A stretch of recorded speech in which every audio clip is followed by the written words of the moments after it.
So Darren, I'm sure fans will be going home feeling a little bit disappointed after the loss tonight, and I'm sure in the changing room it's exactly the same. I mean, talk us through that game where you felt it was won and lost.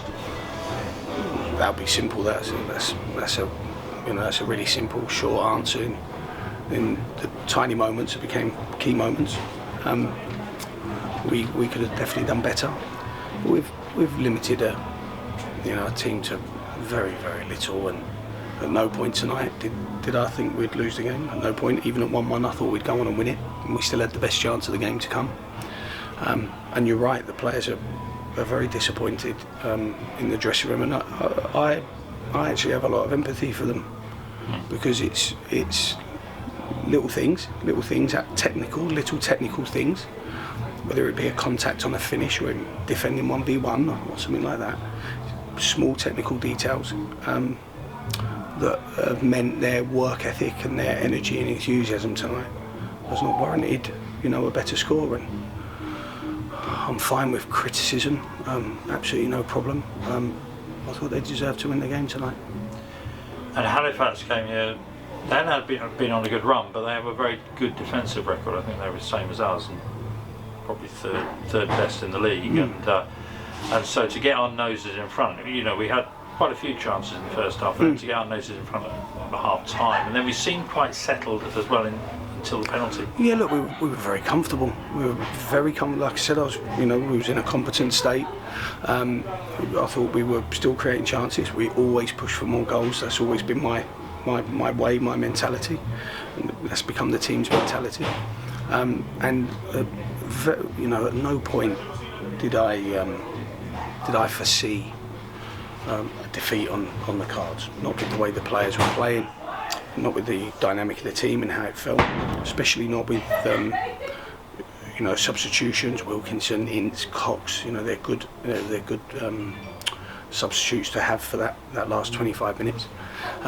So I only thought the game would go one way, but with the players who work terrifically hard, and it's hard for them to see right now what their efforts have earned them, because it's with no more points on the board, and we feel disappointed that we could and maybe should have won that game.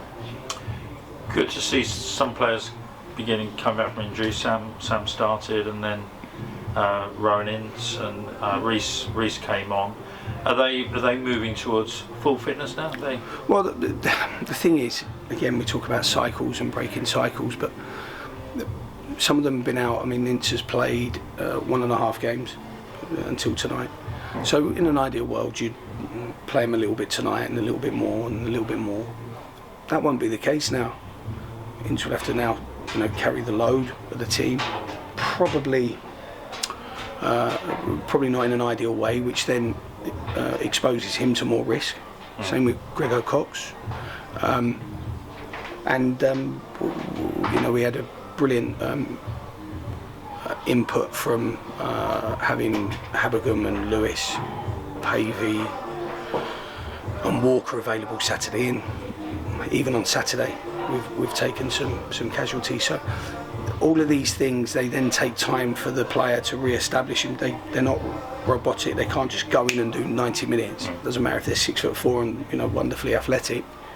It's very, very tough for them to then be able to go and do that straight away. Some can at times, but again, you're just inducing risk all the time, and then that cycle breaks. Someone has to come out. We have to get someone else in. So it's I think it's an important time. We were close to signing someone else tonight, so ideally I didn't want Scott anywhere near the pitch tonight. We'll carry on looking at that if we've taken suspension and injury during that game. But I'm very empathetic to the players tonight. When I'm critical of the players, I'm critical of the players. But I thought they did more than enough. Yeah, certainly the effort was there and the energy was there, and I mean, just a word really, Jim Kellerman, man of the match, came off as he has tended to do. I think he, because he puts so much into the games. But again, he was everywhere. Jim was subbed because of his ankle, and this is Akinola, Bradshaw. These players have carried a huge demand, a huge demand, and with the extra added time, we're playing an extra half a game every 3 games. We have had some horrendous travelling fixtures.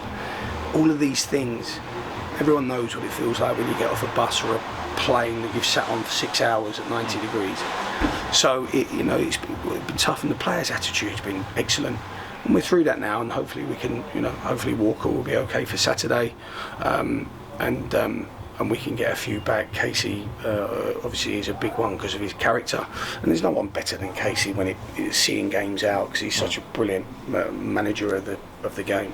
So hopefully they'll be back in, and we'll keep working away. But the foundation, which is always attitude, the foundation to our team is very much there, very much. And finally, news today: Southend have been saved, so the game is definitely seems to be going ahead. So back here on Saturday, and we go again, as they say, that cliche. Back to work. Yeah. I think the important message is the season won't end tomorrow morning. It won't end tomorrow morning. We have to keep working, and we have to keep doing our best, or our best work. Will be in front of us. Absolutely it will, because like I said, the foundation of the team is very good, very, very good. And when we add a few little pieces, whether it be a return of a player or an incoming player, very good team. We have a very, very good team. Brilliant. Thank you for the time, and we'll be there on Saturday, and we'll see you then. Good.